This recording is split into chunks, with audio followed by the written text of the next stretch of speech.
Namaste, everyone. Pranams. And I always begin such subjects with acknowledgement of the great Acharyas of Bharat.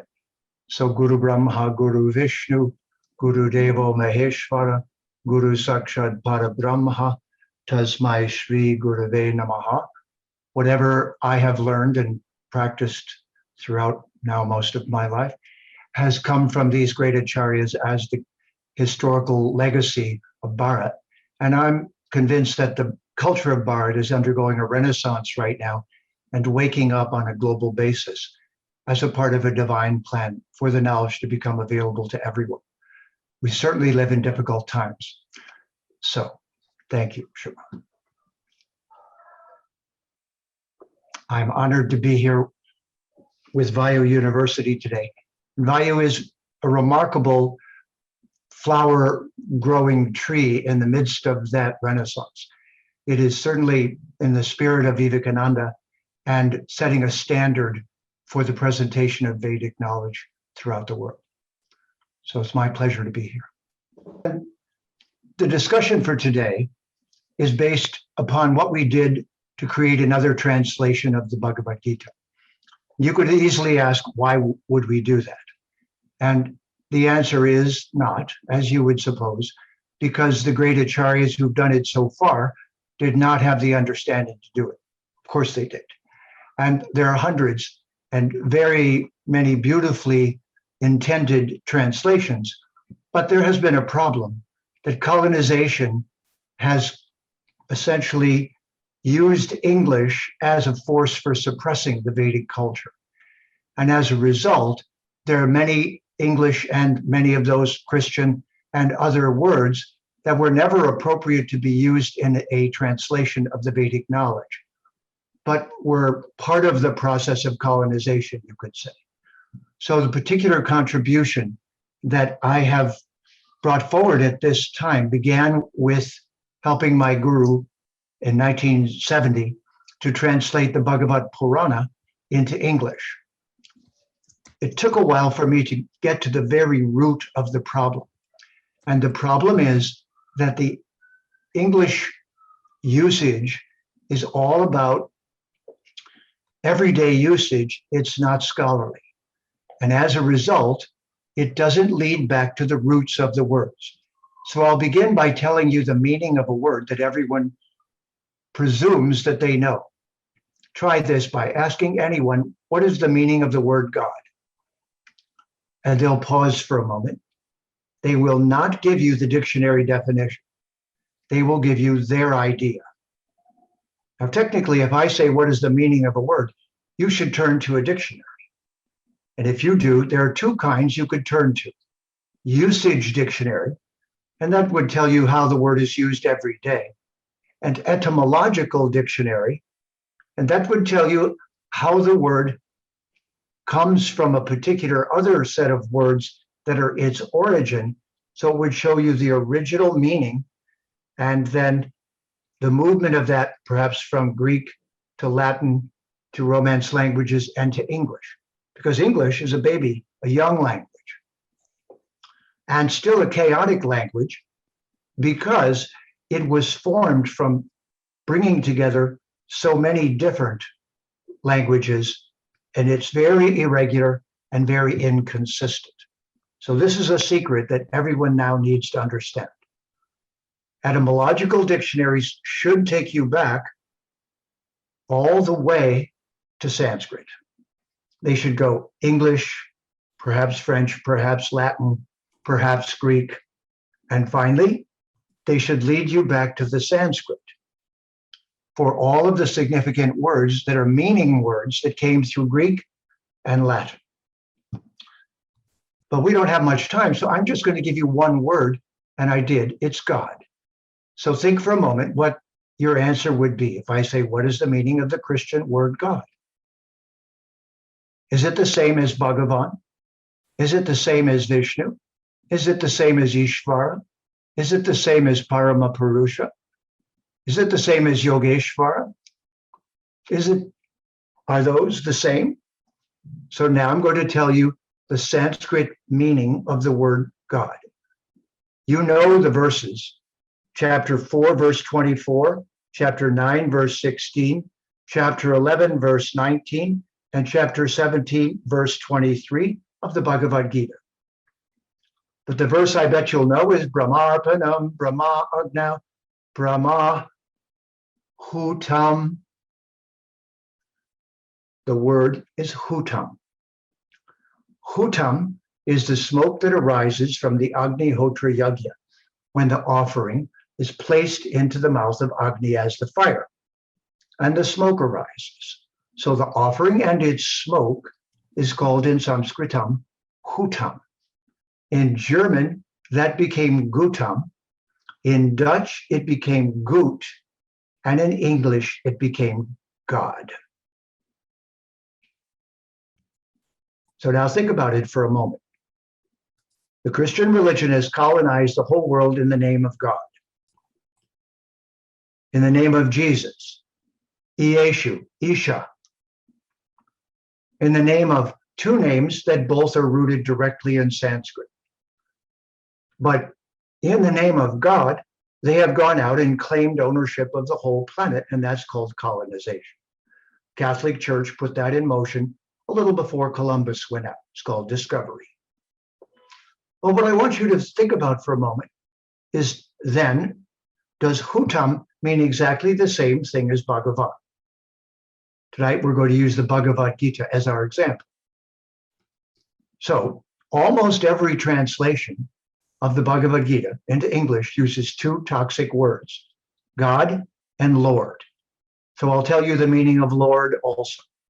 Lord is a Middle English word, and it means, it's from the Middle English, so our pronunciation Lord would have then been half lard and half lady, and H-A-L-F, half lard and half lady.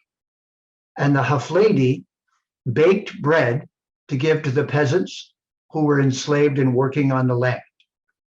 And the Lord was the keeper of the bread who guarded it and then gave it out to the peasants. This is the basis of the British caste system, by the way, just so you know. So the Christian word Lord means the one who gives bread to the peasants. It has no other meaning than that. Or it means a British landowner and his wife who are feeding the peasants that work for them. But those two words were taken over here and made into sacred terminology. Now, what is the problem? Those words are not what they suppose to be in English, and they are not synonyms with the Sanskrit words that they would represent. English Lord does not mean Isha, it means the one who guards the bread. That's why the key prayer of Christianity is, give us this day our daily bread. It's a symbol of their relationship to the deity. It has nothing to do with Bhagavan, except it's a minor part. And so in the Gita, in 4 places, Bhagavan said, oh yes, you know that smoke arising when we do the yajna? I'm also that. But the word Bhagavan, Van means to possess, and Bhaga, there are 6 Bhagas, and I won't take the time to say them all in Sanskrit, but they are roughly translated beauty, wealth, fame, knowledge, strength, and renunciation, or determination to be generous. So Bhagavan is that being, that unlimited being who has those 6 qualities to the unlimited degree and is the possessor of them. Now ask yourself, is that a synonym with God? The British bread, with Lord, the British bread holder and maker, or is Hutam an exact synonym for Bhagavan? So why do we call it the Hutam Gita instead of the Bhagavad Gita? So what I want you to understand is that not just these words, but 50 or 60 others and another 100 have been erroneously included in the Bhagavad Gita and in all Vedic translations. They all make the mistake of including those English words as translations for the Sanskrit and they do not give a correct translation of the Sanskrit. So all of the translations from the best meaning and best Sanskrit scholars, if they didn't know these traps in English, then they actually used the wrong words to represent the Sanskrit. So what we have done with the Bhagavad Gita Comes Alive is taken all of those colonizing words out. And there's a whole list of them. Sin, God, gods. There's a whole long list of words that should never have been used and that are not correct with any Sanskrit word. So we took all of those words out.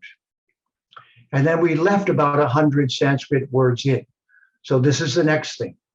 How can you describe the Vedic civilization and its worldview with English words? You cannot. In English, the word universe means one turning. It's Latin. Uni versus, turning, and one. So uni versus. Now, as it turns out, versus is from the Sanskrit vritti, which means to turn or twist. Why? Because the planet is twisting and orbiting. But nobody knows it's Sanskrit. They think it's English. They think it's uni versus. That same word, vritti, is the key of advertising. What is advertising in English? It's twisting the mind of the listener so that they'll buy your product automatically and unconsciously. It's controlling their mind by twisting it and planting a suggestion, go buy our product. Now, do you think that universe is the correct word for translating jagat? Jagat. So what is a jagat? Well, birth is ja, and gate is going forward. So this universe goes forward by rebirth, by cause and effect that causes rebirth. But why is that? Because behind that is the fact that all of the beings who come here and are living here are not their bodies, they're the Atma. And as Atmas, they have all come to the realm of matter. So what shall we call it? Matter? The mother. Ata is mother. It's a Sanskrit word, isn't it? Matri? The matrix, matter. But the actual correct word is Prakriti. There is no English word that is a synonym for Prakriti. So if Prakriti is used in a Vedic text and you say matter, then the person didn't understand what it means. Prakriti. To produce by cause and effect, kri, and iti over and over again. Prakriti. So I'm not going to give you more examples because our time is short. But what I want you to understand is, so far, the conversation about the Vedic knowledge in English has been controlled by Christianity, colonizers, and by the fact that the Vedic civilization has been waking up from that colonization, reestablishing itself, getting back to the consciousness of its own identity. And we right now are at a critical stage when that is now blossoming in the world. Not to convert everyone, but to show everyone what it really means. And of course, this is going to then require some English words, because there are some English words that are useful and clear and don't interfere with the meaning.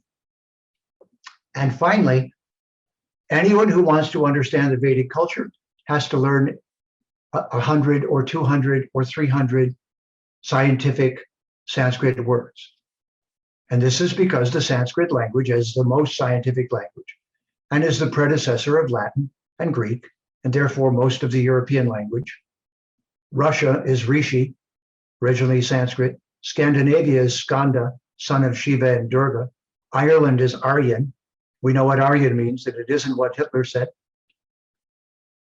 So All of these words and this verbal chaos is the net result of the last 400 years of colonization. And in waking up from it, there has to be a deleting of the inappropriate words. So I'm just going to give you one example of this. I have 5 Bhagavad Gitas by various well-known authors.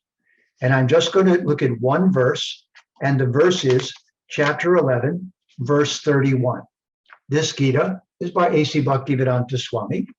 And these Gitas all have truth in them and wisdom in them, and they've all done wonderful things, don't get me wrong. But I want you to hear that they did not know to keep the toxic words out. So here's A.C. Bhaktivedanta Swami, chapter 11, verse 31. O Lord of Lords, so fierce of form, please tell me who you are. I offer my obeisances to you. Please be gracious to me. You are the primal Lord. I want to know about you, for I do not know what your mission is. So there we have Lord incorrectly used for Bhagavan. Let's see who else does it. How about Swami Shivananda, a reputable representative of the Vedic culture? Bhagavad Gita, verse 31. Tell me who thou art, so fierce of form. Salutations to thee, O God supreme. Have mercy, I desire to know thee, the original being. I know not indeed thy working. And he's speaking in old archaic English, which would have been natural at the time, perhaps. Now let's try a Gita by someone who is just a scholar, Winthrop Sargent. Same chapter, 11, verse 31. Tell me who you are of so terrible a form. Salutations to you, O best of gods. Have mercy.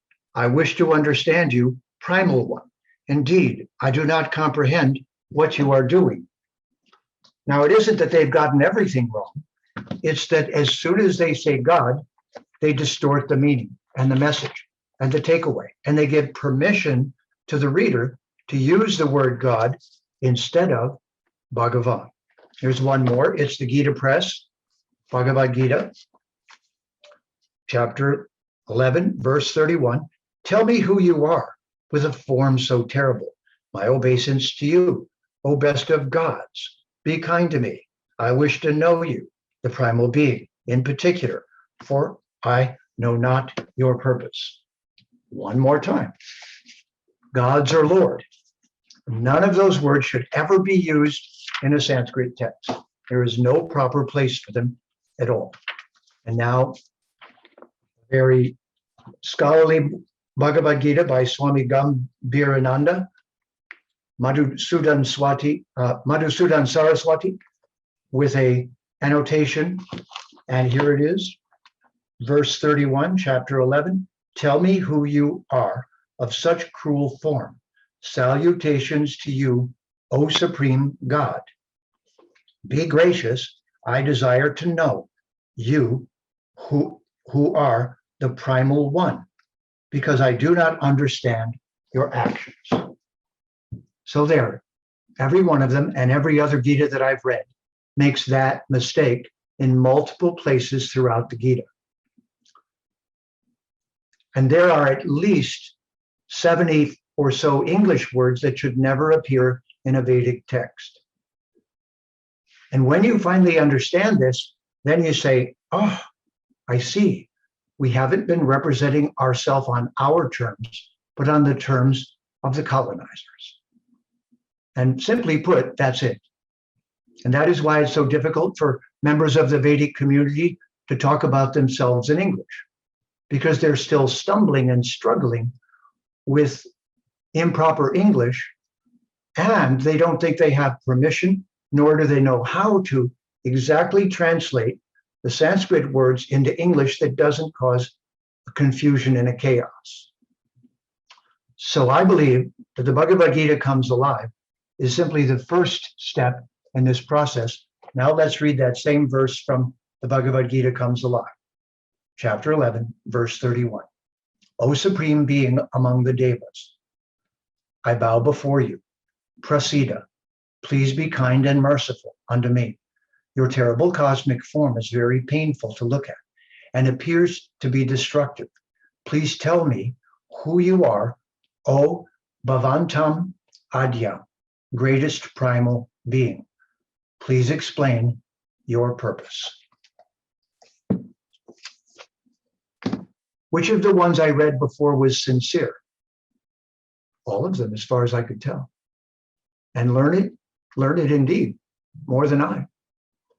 But speaker of English, not so good. Or they thought their book would not get published and read if they didn't use the English terms. So my proposition to everyone is that if you simply delete the words you should never have been speaking from describing your civilization, culture, and the Vedic teachings, and yourself, and use English that doesn't obscure it, and introduce Sanskrit words in any conversation where you're discussing principles that do not have an equivalent term in English. And this is what we've done with the Bhagavad Gita, just to get the ball rolling, just to start the trend. And we're hoping that the entire community of Vedic teachers and knowers will continue this process. And pretty soon we'll have a linguistic movement and seminars so that people learn a couple of hundred Sanskrit words and a couple of hundred English words and how not to confuse them. Once that happens, then that terminology will be what I call determinology. It will become the means by which the Vedic civilization represents itself to the world.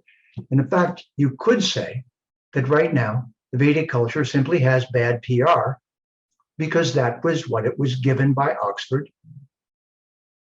It was given by the people that were behind the intellect behind colonization. And so for 400 years, that was the force that shaped the world image of the Vedic culture. And one by one, Western scholars said, no, that's not true. Emerson, Thoreau, the so-called American transcendentalists. Oh, by the way, what does transcendental mean? No one in English would ever say Brahman. No one. But the actual word is transcendere. Trans means to go beyond, and skanda is Murugan. Skanda, that gave us Scandinavia, transcendental is actually leaping beyond matter. And the one who's greatest at that leap was Murugan, Skanda, because he's the commander-in-chief of the Deva army. But nobody who says transcendental knows anything about Brahman as a reality in the Veda. So they do not use the word correctly.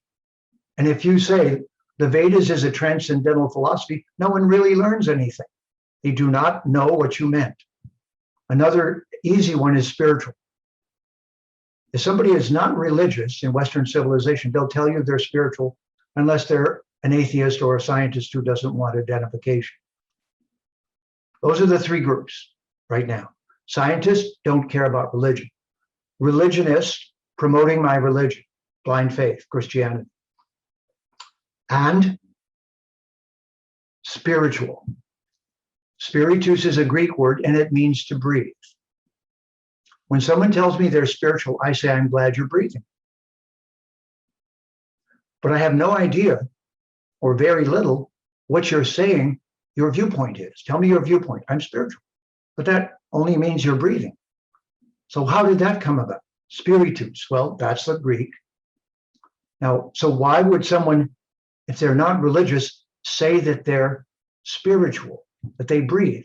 Well, doesn't a limb of yoga called pranayama, that I breathe correctly? So they don't know what to say. They don't know how to describe the ultimate reality. So let's go back to Atma. Where do the Atmas come from? Tell me the Christian definition of the place where all the souls came from. But soul is just from the Latin S-O-L, sol, and it means a little sun. But even the sun burns out. So does the Christian soul burn out? What does it really mean? Where do all those souls come from? What is their nature? What is their constitutional nature? Vedanta describes this in great detail. Sanskrit describes this in great detail. In fact, Brihaspati, what does Brihaspati mean? Well, Bri is the Sanskrit root of Brahman, yes? It's the brilliant, immortal, ever-existing, joyful. It has terms, Sat, Chit, Ananda, etc. So without this Sanskrit vocabulary, you simply cannot represent the Vedic worldview correctly to the world. You must teach them at least 100 words to even get started. And this is what's missing. It's the missing vitamin. So during colonization, India was framed as India, not Bharat. There's a saying, if you buy a dog from the pound, you give them a new name. This is what the colonizers did. They took everything they stole all around the world and gave it a name that made it subordinate to them. And they said, we're doing this colonization for a great reason. We get to do it. We're holier than you. In English, there's a Latin term that is used all of the time, or often, is persona non grata. And everyone thinks persona non grata means someone not welcome here. But it doesn't. It's a colonizing term. And it means someone who looks like a person but really isn't. When the Catholic Church went around the world, they said all of the people that don't believe in Jesus are not persons. Persona non grata. You can take what you want from them. The Pope gave this instruction. I'm contrasting this with the language because I want you to understand that as yet, Bharat has not awakened from the destruction and damage to their identity from colonization. And so neither they nor the sincere yogis, and they're not insincere, it's not for insincerity, it's a habit. It's an incorrect linguistic habit created by the people who wanted to impose other ideas and did not want the Vedic ideas to come out into the world. So this is just not about vocabulary. This is about the worldview that the Vedas are representing. So Prakriti, in the Bhagavad Gita, Krishna says there are 8 energies that constitute this body, which is produced inside of Prakriti. And I'm sure you know, those of you who are Vedics that are listening, that the next 2 words are the karana and the antakarana. How can we talk about our situation as the Atma within Prakriti unless we say, my dream body is the antakarana and my 5-element daytime body is the karana? You have to get the right vocabulary to just teach those ideas. And then, of course, the karana is made of VaYU, Agni, or Tejas, Apa, Akasha, Prithvi, and the antakarana is made of what? Mind? No, wrong English word. Manas. Manas is thinking, feeling, willing, and memory. Mind is thinking. So is mind a synonym with manas? Absolutely not. Wrong translation. Alert, wrong translation. English word mind. How about ego? Oh, well, you might think by in misinformed translation that ego is the equivalent of what? Ahamkara. But ego is a Latin word that's called I sense. Ego means me considering myself an I. In Sanskrit, it's aham. I am. I. Aham. Aham what? So ego is not the identification with something. It's just the sense of being an I, which the Vedas explain much more clearly. But what is false ego? Does it mean being an I is false? So what does ahamkara mean? Aham is the Sanskrit word for I am, and kara means matter. So apparently, when the Atma enters into Prakriti, there's a moment at which a subtle layer of matter covers the Atma, and it switches its self-identification from aham brahmasmi, from being the Atma coming from Brahman, to being the Atma acclimated to being covered with matter, and I then switch my identity and say, I am Aham Kara. What if I tell you proudly, I am this blue shirt? The shirt and I are the same. Would you have a great deal of respect for me as a careful philosopher and scientist? Or would you warn me that it wears out? Okay, that's called the karana, isn't it? It wears out. And what goes from body to body? The antakara. Okay, so then, what is the buddhi? Buddhi. Now, we have a faculty that can tell the difference between Prakriti and Brahman. Is it not so? Does that word exist in English? Is there any substitute word for that? No. Is there a substitute word for ahamkara in English? No. How about manas? No. You see the problem? It's not just the big theological words. It's the everyday scientific terminology. Why is this? I'll tell you a great secret. When English was forming, it was such an illiterate language that the scholars of English dumped a couple of thousand Latin words into English.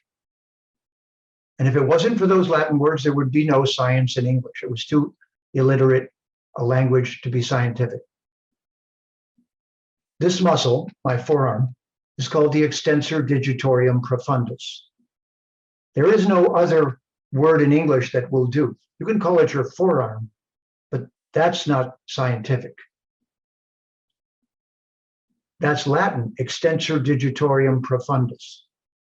So the only reason there's science in Western civilization is because they purposely dumped Latin in, but Latin comes from Greek, and both of them come from Sanskrit. It's now very well established.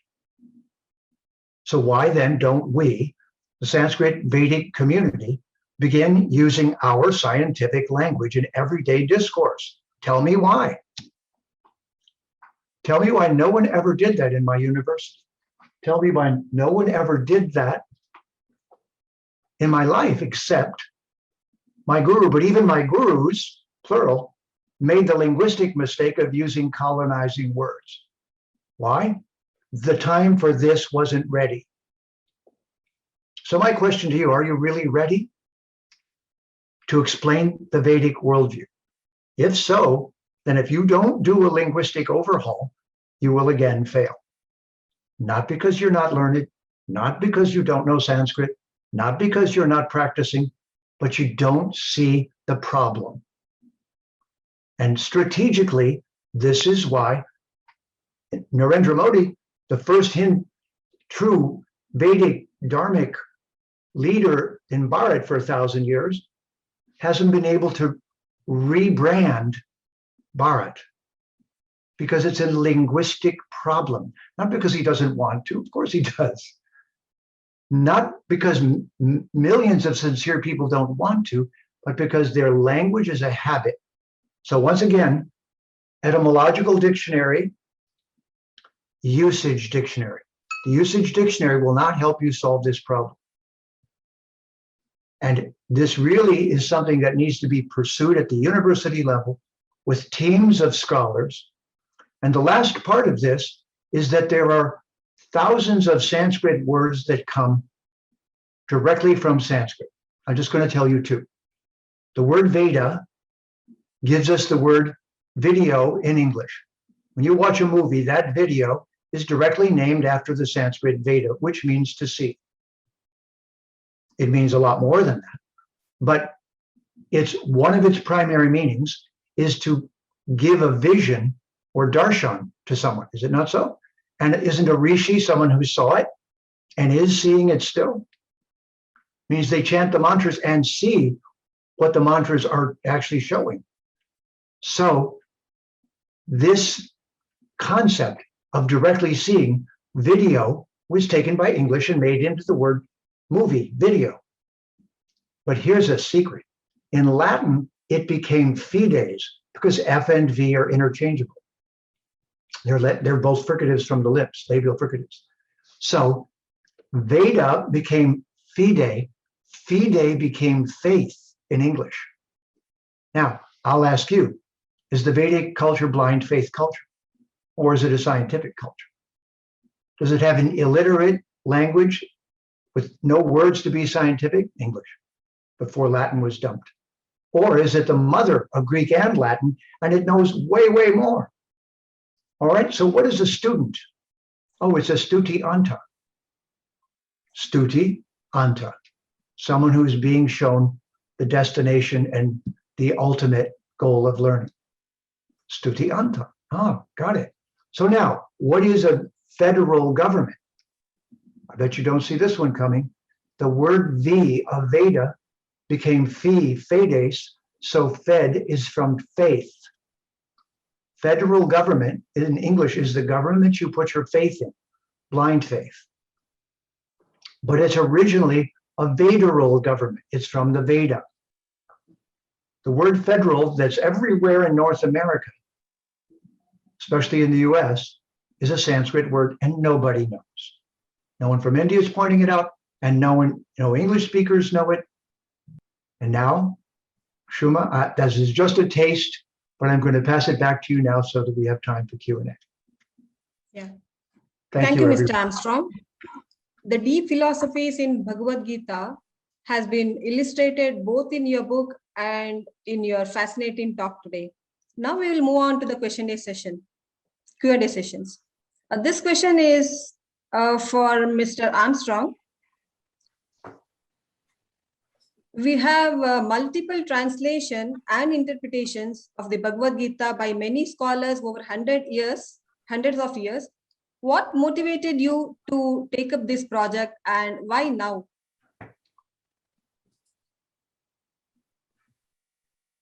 Well, my motivation was very simple, and that I was looking for something that I could contribute to the process, and it certainly wasn't the original knowledge which the great rishis have given in abundance.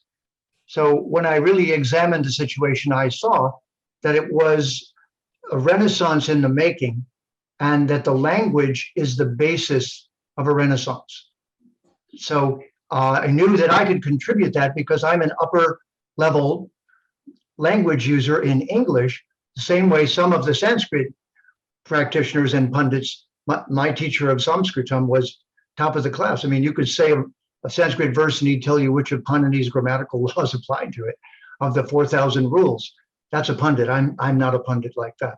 But I'm a pundit in English, and I'm a poet. And so therefore, my contribution is something that only a high-level user of English, who's also a practitioner of the Veda, could do. And we haven't really had those until recently. So if you think of it like I did, I thought historically, what could I contribute, not just take, but contribute to the actual cause, which is this knowledge recovering, the Vedic community recovering, getting their dignity and integrity back, and circling the world in the way that they will do this. I have words for this. They will not convert everyone. They will not coerce everyone. They will have a conversation with everyone, a friendly conversation. So I believe that VaYU and people like myself are simply playing their role in now solidifying this global conversation of yoga and Vedanta. Yeah, thank you, Mr. Jeffrey. Next question is for Dr. Srinath. What is the eligibility to enroll for online MS Yoga program in VaYU? That's a good question. We have usually, when you look at a mixed population in the world, that's what's happening today. You have countries that give you a 4-year degree, and the countries that, Commonwealth countries, for instance, that they give you a 3-year degree. So how do we reconcile that? So when students with a 4-year degree come, and that's an easy process. So that's the standard in North America. And whereas somebody with a 3-year degree comes, we are able to count their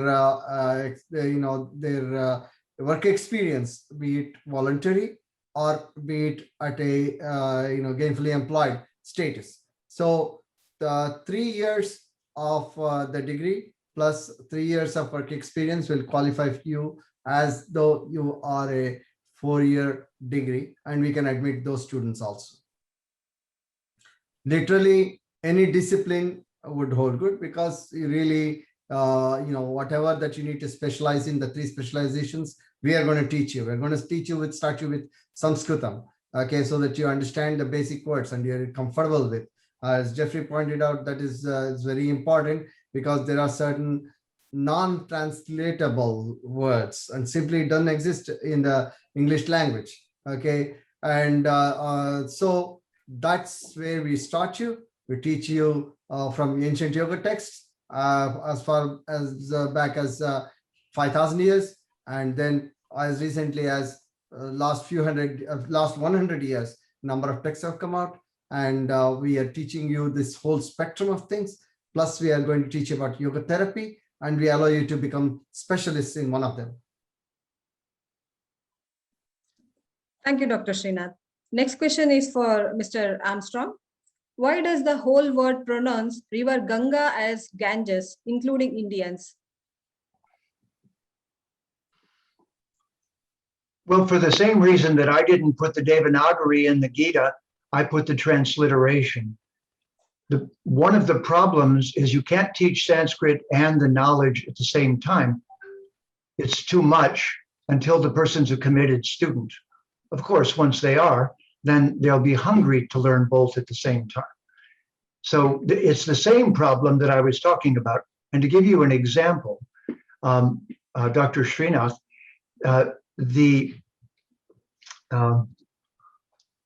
this linguistics is the part that no one has seen coming yet, but we know it from the Sanskrit. So as soon as you go to teach a course, you've already known that you have to include the vocabulary of the course in the course, or you really couldn't teach it, because it would just all be something else other than the true teaching. So the moment when this occurred, and just my dear friend Rajiv Malhotra just made a little bit of a linguistic slip.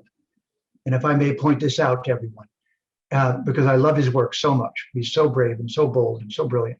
But it is incorrect to say they are non-translatable.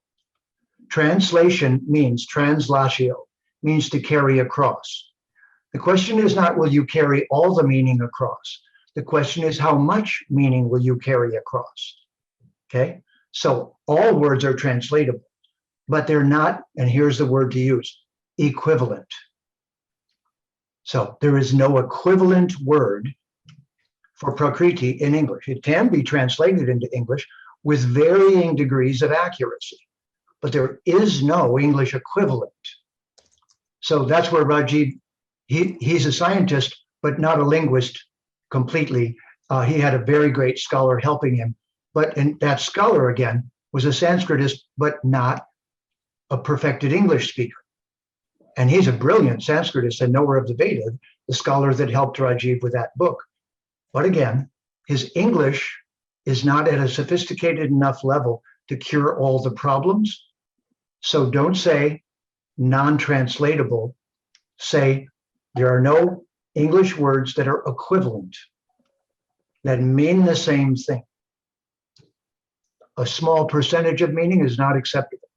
So therefore, we'll use the word and throw a bunch of English words at it until we have a whole page describing it.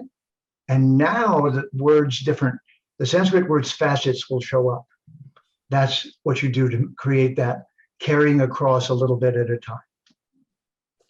Brilliant explanation. Thank you for correcting me. I definitely took out that, you immediately recognized that I took out the phrase from Rajiv's book. So thanks for that. Yeah. And thanks to him. He's brilliant. But Yeah, next question is for VaYU team. How do students interact with the faculty, VaYU program being an online yoga program? Yeah, we have what is known as a flipped classroom approach. So basically in a flipped classroom approach, we have students that they get their course material for that week in terms of video, audio, notes, PowerPoints and everything through our learning management system, LMS. And then they study it through the week.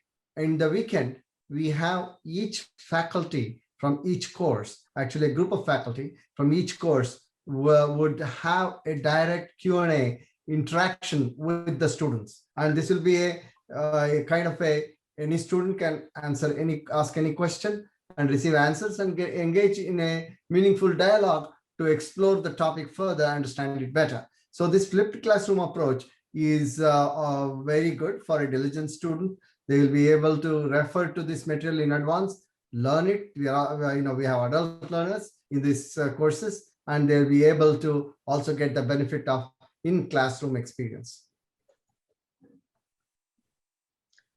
Thank you, Dr. Srinath. Next question is for Mr. Armstrong.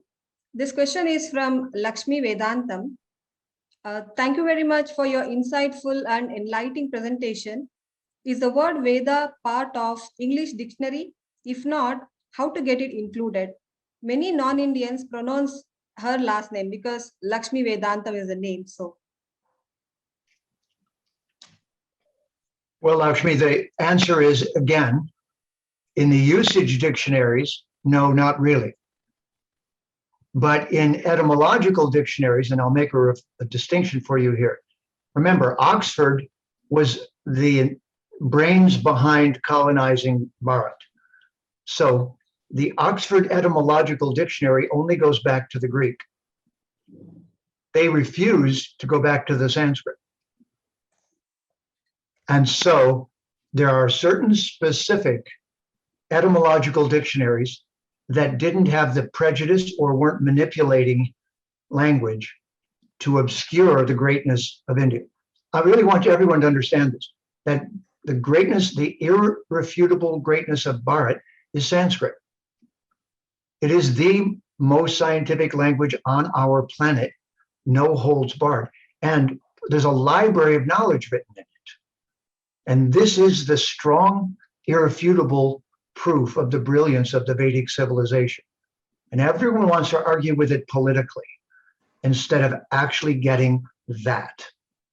So this is the opportunity right now to bring this forward, but it's going to have to be done as a linguist, and you will not be able to be a linguist reading a usage dictionary. So take your usage dictionary and put it over on the bookshelf. And if you email us, we'll tell you which etymological dictionary to get. So just go to gitacomes alive.com and we'll tell you which etymological dictionary will take you back. And there Sandy's given you the title of it. It's out of print. It's only available in rare bookstores for $300 a copy. But the good news is it's a PDF online available for free, at least right now. That dictionary, he traces the words back to the Sanskrit and doesn't purposely stop at the Greek and Latin to give the authority to Western civilization. They're just afraid that it'll go all the way back to Bharat. And just a little linguistic joke for you. The word Oxford, ford in English means a place where you cross the river. So the University Oxford is exactly that. It was built at the place where the oxen would cross the river. Now, the good news is they made a university. The bad news is that university is full of bullshit because it's at the crossing, and they didn't remove that BS, and they instead imposed it upon the world, weaponizing English against India. This is actually a conflict. It's more. It is a Mahabharat, a linguistic Mahabharat. And we're not going to try to conquer the world with the Vedas, but we are certainly going to represent them correctly. And I'm certain that's the next stage. I'm tired of the BS. thank you, Mr. Armstrong.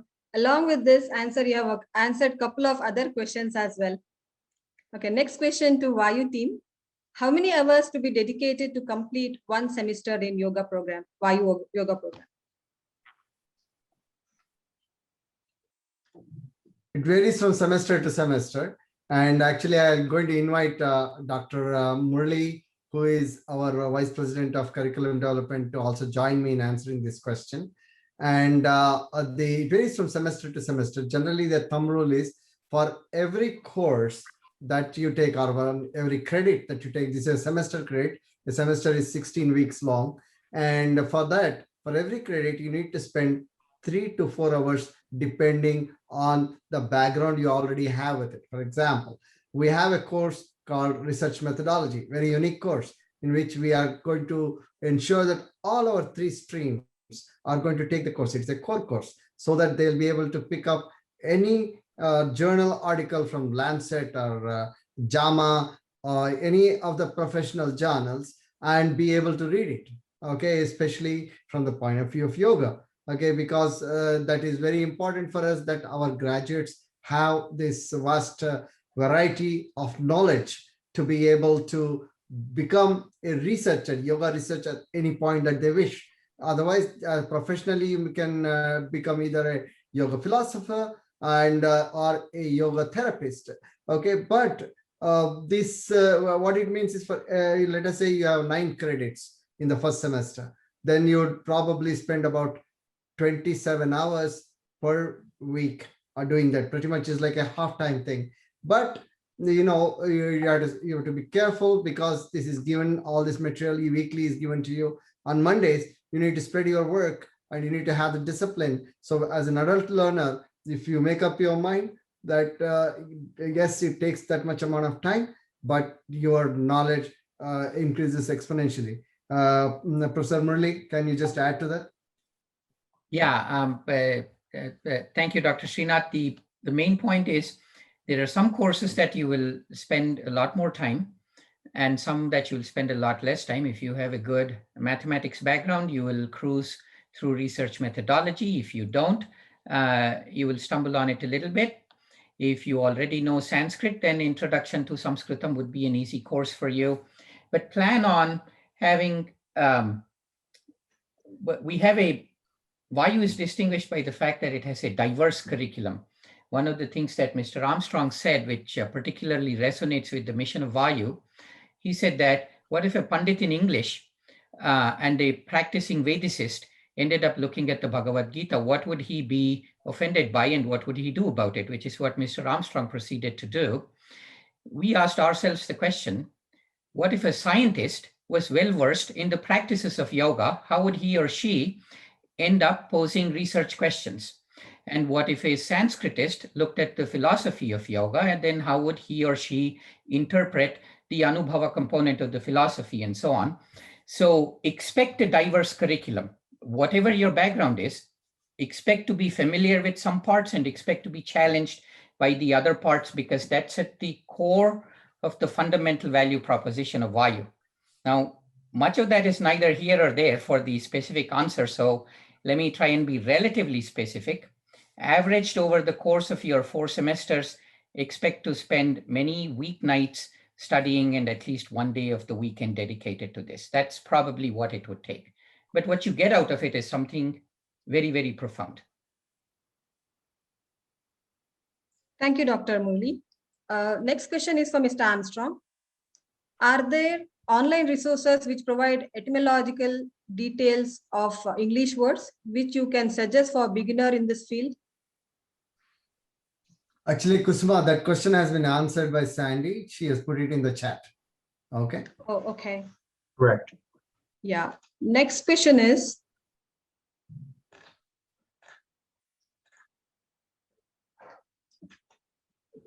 how can ongoing learning happen with Armstrong's method of imparting the knowledge of the Gita in English as taught by Armstrong in this short webinar?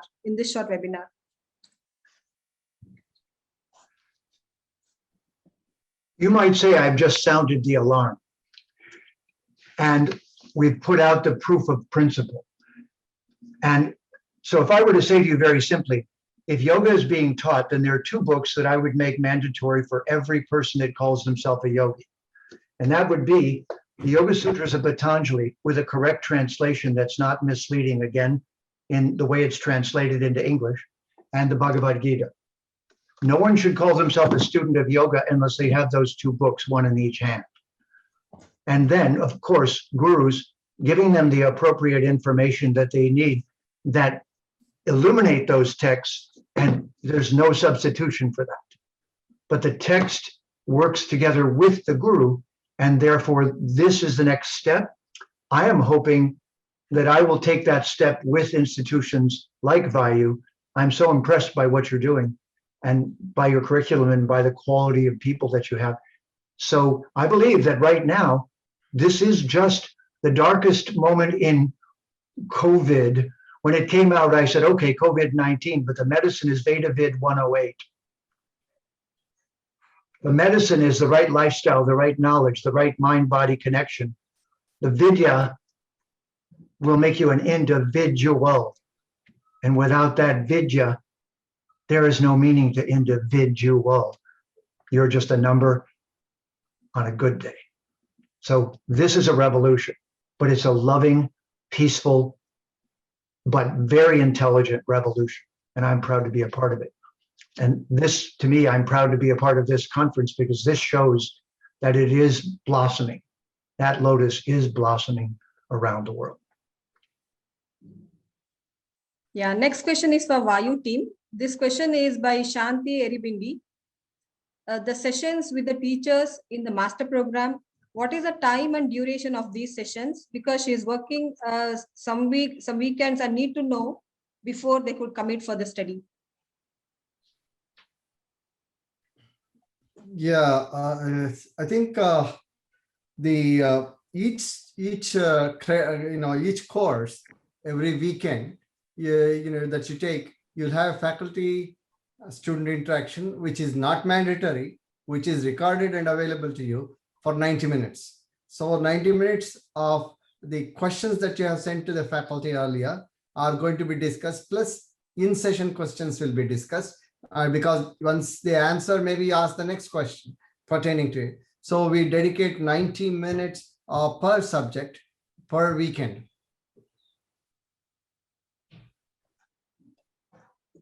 Okay. Next question is for Mr. Armstrong. Okay, the course link, the book link has already been given. This question is already been answered. Okay, one more question. Just a second, please. Okay, what do you think about arguments against using yoga or chanting in schools? In some states, like this is the relevant topic here to discuss. So, is that a question for me? Yeah, this is for Mr. Armstrong. What do you think about arguments against using yoga or chanting in schools? Well, the same thing I think when a president of the United States says, God bless America, and it's rude and embarrassing. The being who's the president should say, I hope that blessings flow down to all beings around the whole planet. Is that not the correct view? Not just us? So all of this selfishness and sectarianism and politics, I have no patience for when it comes to great knowledge. And great knowledge is not blind faith. So blind-faced religions are not teaching knowledge. They're enforcing blind faith obedience. I was raised that way and I rejected it. Now, that is what to me should be rejected. Anything which forces itself upon students as a blind faith that they must adopt. But knowledge is based upon questions, isn't it? Anyone who's a jnani wants questions. Brilliant questions make their day. So this is the basis of the Vedic civilization. So first of all, there's no such thing as a dogmatic teacher of the Veda who's truly qualified. They're not dogmatic.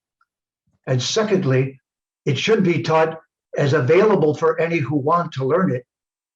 In my opinion, all schools at a certain grade level should have an introduction to all the global cultures around the world.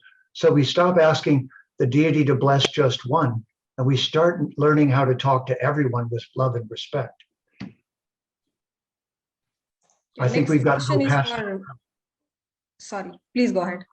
That was all. I was going to say we've got to go past that problem and take a wider view. Okay, next question is for VaYU team. What kind of courses are there in the yoga program? And before answering that, actually, I answered the previous question partially. with regard to how long the duration of this interactive sessions with the faculty and what are the time. Depending on where you are, we in PST, okay, in Pacific time, we have the sessions starting at 5:30 a.m. or 6:30 a.m. They run like approximately 90 minutes. So if you have two courses that weekend on that weekend day, then you actually could spend up to 2 times 1.5 hours, that is 3 hours, and that would same thing would be for Sunday. So this is serious enterprise. We are talking about graduate, okay? And I would like to have Professor Murli answer this new question that you asked Kusuma. Thank you, Dr. Srinath. Kusuma, would you please repeat the question so I'll answer it topically? Yeah, what kind of courses are there in the yoga program? Okay. So our courses fall into three broad categories. We have courses that help you learn the philosophy of yoga. We have courses that help you learn the science of yoga. And we have courses that help you learn the therapeutics of yoga. Those are the three broad categories. And within each case, so the ones we study the ancient yogic texts, including the two key ones that Mr. Armstrong mentioned. We'll also study specific texts on Hatha Yoga, Pradipika, Ghiranda Samhita, and so on. And we study the Sanskrit that is necessary to understand those texts. And on the therapeutic side, we'll study yoga techniques for specific disease conditions. In fact, you'll have 4 different courses on it. It's one of the most expansive in our entire curriculum. We also study a bit of a nexus course, which combines philosophy and therapeutics, which is what is the ancient basis of yoga therapy? Where did this come from? And what does it actually say about holistic mind-body integrative medicine? So we have those set of courses. The other set of courses that we have, of course, are research methodology and statistics. And this is actually a seriously mathematics-oriented course. It's not difficult, but it is mathematical. And for those of you that plan to take the research specialization, we'll build up on that knowledge and study statistical techniques that are specific to the design of experiments for yogic outcomes. And the final aspect of the curriculum would be the clinical work that one would do as part of being qualified as a yoga therapist, if that's the track that you choose to take. So that's forgive me, the most important aspect of it is we have approximately 6 credits on the practice and teaching of yoga poses, but not just the yoga poses, but also practices such as kriyas, purifications, pranayama, breathing or energy control techniques, and also very esoteric advanced practices like mudras and bandhas, or combined with mantras, chanting, sankalpa. Just there's a whole bunch of conceptual underpinning as a practitioner that you need to know. And that's kind of the extent of the courses that we have. Thank you, Dr. Murli. Next question is for Mr. Armstrong. Before we could continue, like we are formally ending the webinar, and we can continue to be available for Q&A. The next question is for Mr. Armstrong. Is Bhakti Yoga need to be strengthened by evidences? Is the word sanctioned what you said? Yeah, strengthened by evidences. Oh, strengthened. Yeah. That question is a little naive, I have to say, because the Vedas, the Vedas themselves are a body of a particular kind of evidence. Shastra itself is that. And yet within that, even the greatest thinkers have had differing opinions at certain levels of the learning, and everyone has agreed at other levels of the learning. This is partly a tip of the hat to us as Atmas, meaning that we have choice and we're growing from life to life. I'll tell you a term I've invented, that the universe, because I'm a Jyotishi, is a university. That's what it is. And we're all students. And the devas and devis are the staff and administrators. And the various beings that co-inhabit this bhubhuva sva with us, that group of purposeful beings is what the Vedic civilization held as its worldview. So as a Jyotishi, my addition to that is, well then, Jyotish is UPS, Universal Parcel System. Because what is science if not cause and effect? And what is cause and effect in the context of immortality when the Atma can't die and is learning from life to life? And the curriculum extends from life to life. This is a worldview that the rest of the world is incapable of holding or describing. So to me, really, it is Duratma or Mahatma. And a Mahatma is someone who's been given a bigger world view. And there's room in that worldview for every living entity, as long as they're not trying to destroy the world. All they have to do is not be Asura or Raksha. But the rest is based on Q&A. And the Q&A is based upon what? One more English Greek word. So in English, it's adhikari. In Sanskrit, it's adhikari. Every teacher must establish the adhikari of the student. The Greek for that was edukari. It means to bring out what's inside. And education nowadays simply means to pile a bunch of useless information on top of somebody who has only one lifetime, doesn't know who they really are, is confused, and you're just giving them information so they can go get a job. Adhikari, the Sanskrit word, actually means that the guru should be able to discern the life-to-life level of the student and teach them the appropriate knowledge for the next stage of their personal evolution. That's why the guru is indispensable. And the library of knowledge is indispensable. But it requires that combination. And so the grade level of the student must be known. This is what Jyotish is. Jivanam karma phalado graha rupi janardanaha. From the Parashara Aura, Vedavyasadev's father, wrote the canonical text on Jyotish. Jivanam, the living entities, the Atmas, the immortal beings, karma phalado are given the outcome of their actions. Graha rupi, the grahas grab them and give that to them, deliver it. UPS, Universal Parcel System. Janardanaha, and Janardanaha is Jana Ardana. Janma Ardana.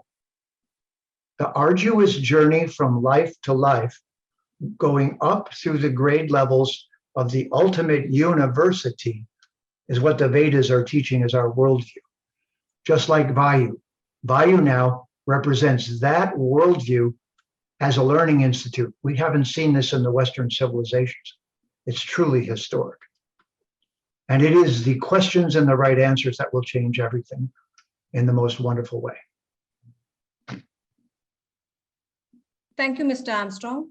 Next question is for VaYU team. What kind of certifications will I get or will I be eligible for? I can answer the question, and Dr. Murli can append if I missed anything. Primarily, when you graduate, you will have a teacher's certificate in yoga, assuming that you never had one, and that will be equivalent to a RYT, 200 level. And I'll also get enough theory for completing your IAYT, or the International Association of Yoga Therapy certification, except that you'll have to do perhaps 4 or 5 weeks of clinicals. Beyond that, you should be able to clear that. So essentially, if you are a yoga therapist, want the IAYT certification, then you need to do additional clinical work. But the other one is a part of what we train you. So Dr. Murli. Yeah, nothing else to add, Dr. Srinath. You covered the basics. At the end of masters, you could elect to be a yoga teacher, and you could also elect to be a yoga therapist. Yeah, thank you, Dr. Murli. Next question is for Mr. Armstrong. Is there a resource for us to study the 100 to 300 scientific words in Sanskrit? Because not all of us know Sanskrit well. Well, that was what I said in the earlier question about the pronunciation. All of it comes in good time. After all, Sanskritam means the perfected language. So why should we expect to be perfected at the beginning of the journey? But we should always have mentors who can take us to the next level of perfection. Raise your hand if you know everything in the Vedas. Raise your hand if you know everything. Raise your hand if you know something useful. So that humility is why we so respect one another as gurus, teachers, pundits, as people that we learn from all the time. In fact, the truth is every teacher learns from their students all the time, because this is the process. It is the full embracing of this process that could not happen in the blind faith religions, and really modern science has just still been colonizing and stealing knowledge from wherever they could get it. And they got a lot of what they know from India, from Bharat. And this is not historically proven yet, but it will be soon by the many great scholars that are now making it their business to. Like Nilesh Oak is proving the astronomy present in the Mahabharata. So this next phase, the universities are going to become like etymological dictionaries. They're going to become the real thing. And I see VaYU as the first sign of this on an institutionalized level. And I'm personally very excited about it. But individually, this is what each of us who's been so touched by the Vedic knowledge that there's nothing else we can do except represent it. I have no other desire. And for the last 50 and more years since I've learned this knowledge, I really never wanted another job than to teach this with integrity. I frankly waited till I was 50, so I was worthy of calling myself a professor. So I went out and gathered worldly experience to go with the Vedic knowledge. But we need institutions full of knowledgeable representatives of each of the different aspects of the Vedic library. And that day is coming. That day is on its way. Thanks to VaYU and others like it. And Dr. Murali, all of you. I'm so proud to be in your company. And we are Thank you, blessed. Mr. Armstrong. Yeah, go ahead. Yeah, we are running out of time. I can take one last question. This is for VaYU team. I have RYT 200. How much credit will I get? Basically, what RYT 200 gives you for it to be equivalent to one of our courses like the asana and pranayama course, you need to have a bridge. So essentially, you are maybe 2/3 of the way there for that course with RYT 200, and 1/3 of a bridge course need to be done. And we will provide you the bridge course. That way, with the bridge course, you'll be able to eliminate one full course, which is with 3 credits. The bridge course will be about, maybe half a credit worth, but you will be able to bring it up to the 3 credits. So essentially, you need to spend probably a week or so of practical training, the PCP, and then you will get it. Similarly, for IAYT, somebody has an IAYT or the yoga therapist certification, then you will get 5 credits of transfer from that, because it is not a degree program. It can be transferred, based on the laws in, the practice in North America.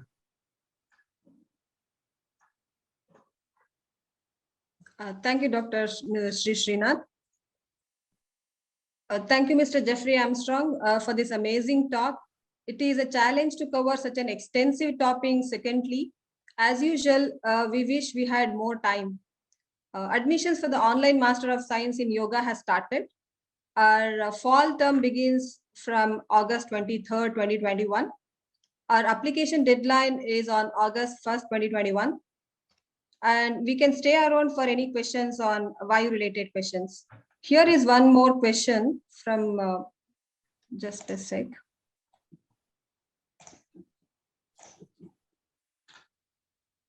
Any consideration given to yoga instructor courses completed that are offered by Yoga Certification Board, Ministry of Ayush, Government of India? That falls exactly under what I talked about, Kusuma. that it will be considered like a 3-credit course as long as you have completed that and you can show the certificate. Okay, and which would be equivalent to what we call a YIC, yoga instructor course.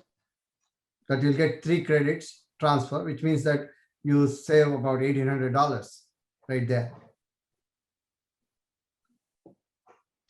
Yeah, one last question. Want to show them, can you show some light on the faculty details of VaYU program?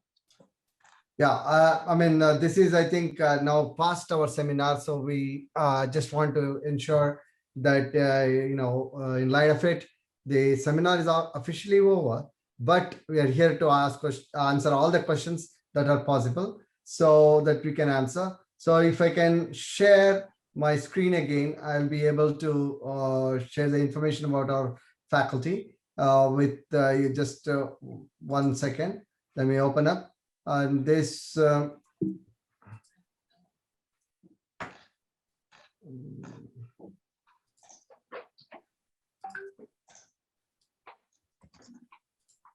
right, so can you all see that, right? So here with this 19 of our 20 faculty have PhD or are physicians. We have this faculty have like 400 years of teaching experience total, and they have trained tens of thousands of yoga students, and they have directed more than 450 master's theses in the last 6 years. They have generated 84 PhDs. This is the panel of our teaching faculty, and as you can see, it's extensive. Some of the people are world-renowned scholars, and in the research faculty, we have Professor Richard Fletcher from MIT, who works on yoga and wearables. This is where, if you are interested to do your master's thesis, you can definitely take advantage of it. And yoga and mental health, Professor Khalsa is going to be teaching a course from Harvard Medical School next semester in our fall 2021 semester. So then we have Professor Manjunath Sharma, who works on yoga and communicable diseases, and he's the research director. Dr. Sarkar works on yoga and cardiology. He's a retired surgeon. Dr. Indranil Basure, he belongs to the MIT Link program and the University of Memphis.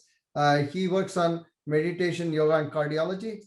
And then we have Dr. Lorenzo Cohn, who works at University of Texas MD Anderson, and his focus is really yoga and cancer. So this is our teaching and research faculty. In addition, we have Professor Kavuri, who works on osteoarthritis, and we have Dr. Balaji Hebbar. He teaches religions of the East with particular emphasis on Indian philosophy, and this course is going on as a summer course right now. We just had our first class yesterday, and if anybody is interested in these summer courses, you can check out our vyusa.org, click on summer 21, and you can see Professor Hebbar's courses. He's teaching a course on Buddhism as well as a course on Indian philosophy this summer. Professor Venkatrao, Murli Venkatrao, is an expert on AI and focuses his research on diabetes. And then we have Dr. Rajni Garg, who works on research methodologies, a very experienced